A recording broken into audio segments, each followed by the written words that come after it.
আগের পার্টে তোমাদের সাথে শেয়ার করেছিলাম যে আমরা পাখিরালয় মার্কেট করেছিলাম আর লোকনাথ বাবার মন্দির করেছিলাম।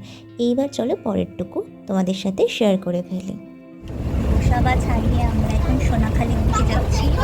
আর কিছুক্ষণ বাদে দুপুরে লাঞ্চ কমপ্লিট করবো, তারপরে লঞ্চ থেকে নেমে যাব, তারপরে ট্রেনে উঠবো, তারপরে যে যার নিজস্ব শহরে পৌঁছে যাবে। আচ্ছা, ব্রেকফাস্ট তো অনেকক্ষণ আগেই কমপ্লিট হয়ে গেছে, সেটা তো তোমাদেরকে আগের ব্লগে শেয়ার করেই দিয়েছিলাম। এইবার আমরা দুপুরে লাঞ্চ করব। আর সুন্দরবনের লাস্ট দিন লাঞ্চে থাকে হলো বিরিয়ানি। বিরিয়ানিটা কিন্তু ইলিশ বিরিয়ানি। ইলিশ বিরিয়ানির সাথে থাকবে হলো চিকেন কষা। তো চলো এখন আমরা সবাই মিলে খাওয়া দাওয়া করতে বসে পড়েছি। আর পিছনে সুন্দর সেই নদী, আর আমরা বোটের মধ্যে। এই যে এইবার চলে এসেছে আমাদের খাবার। তো এখানে প্রথমেই হলো বিরিয়ানিটা দিয়ে দিয়েছে, মানে বিরিয়ানির যে রাইস আর আলু সেইটা প্রথমে দিয়ে দিয়েছিল। আসলে বিরিয়ানিটা ওরা আলু বিরিয়ানি রান্না করে, সাথে একটা ইলিশ মাছ ভাজা দেয়। এই যে ইলিশ মাছ ভাজা দিয়ে দিয়েছে। এইবার চলো ঝটপট খাওয়া স্টার্ট করা যাক।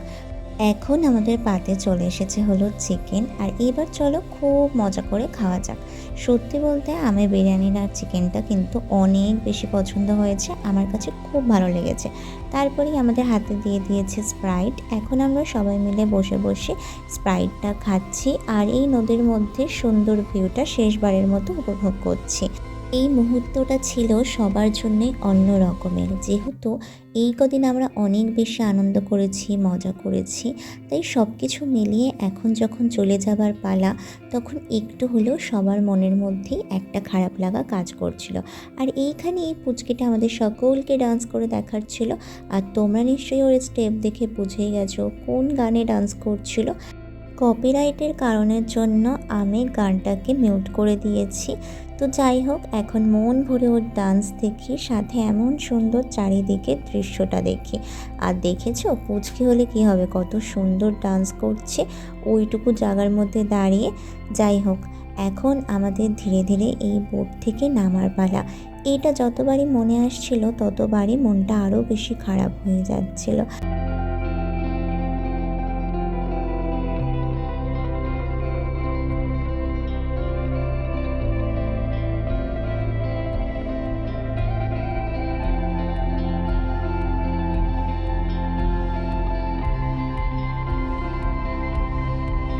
সাইডে দাঁড়িয়েছিল অনেকটা সময়, কারণ তখনও অনেকের লাঞ্চ করা বাকি ছিল।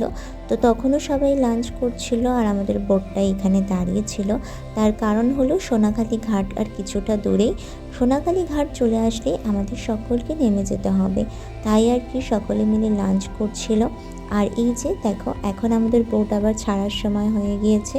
সেই জন্য এইখানে যে কাকু ছিল, সেই কাকুটি এখান থেকে এই যে একটা নোঙর বা কিছু একটা বলে, সেই জিনিসটা ফেলে দিয়েছিল, সেইটাকেই টেনে তুলছে।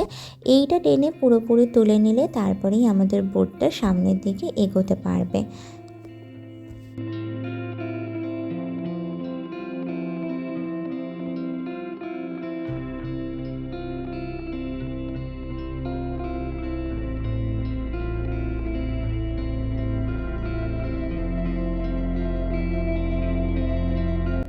চলো, এই তো এখান থেকে এখন আমাদের বোটটা ছেড়ে দিয়েছে, আর এখন আমরা সোনাখালির দিকে যাব। সেখান থেকে নেমে গেলেই কিন্তু আমাদের সুন্দরবন যাত্রা মোটামুটি শেষ হয়ে যাবে।